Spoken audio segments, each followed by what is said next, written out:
Hi guys, and welcome to another video. Today I'll be showing you how to install the Windows subsystem for Android and how you can sideload applications. Just keep in mind that this subsystem has just been released for beta testing, so you may encounter a few bugs and some compatibility issues with APKs. So let's get into the video.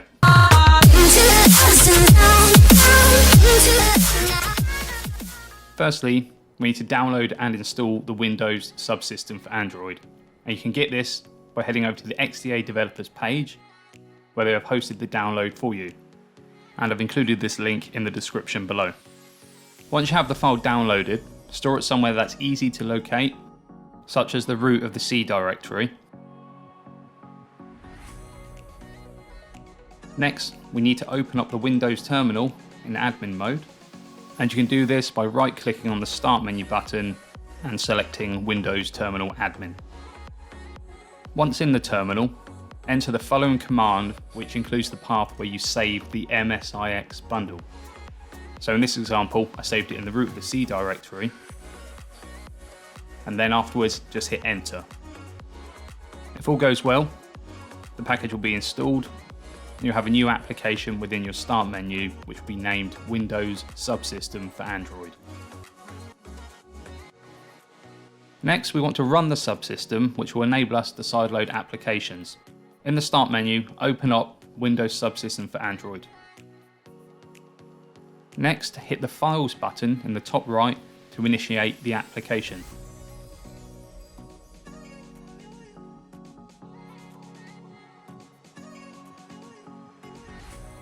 And we need to ensure that developer mode is switched on.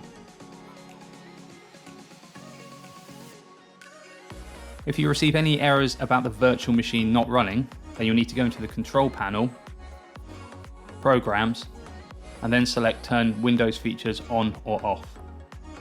In the next window, you want to make sure Virtual Machine Platform and Windows Hypervisor Platform are both enabled. Now, to sideload applications, we need to set up ADB.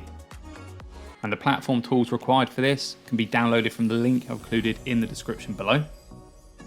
So once you've downloaded the platform tools, extract the contents and place the folder in the root of your C directory.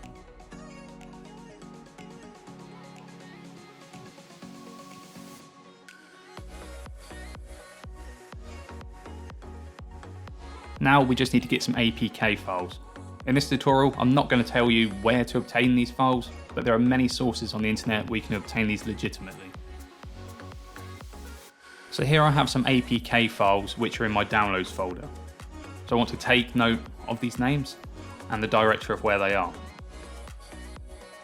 Next, we want to go into the Platform Tools folder, which we've previously placed in the C directory. Once that folder is open, right-click in an empty space in the window and select Open in Windows Terminal. Now type in the following command and hit enter.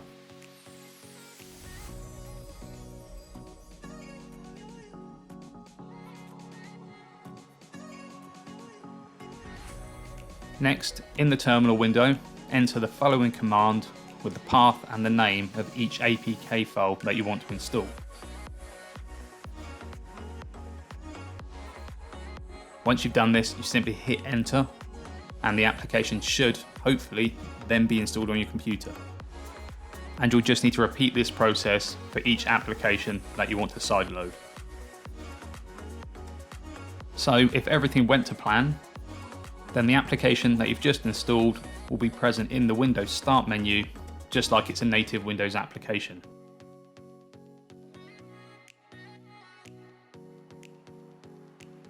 If you found this tutorial helpful, I'd really appreciate if you could just give the video a thumbs up and hit that subscribe button. And if you have any problems, please let me know in the comments and I'll do my best to assist you.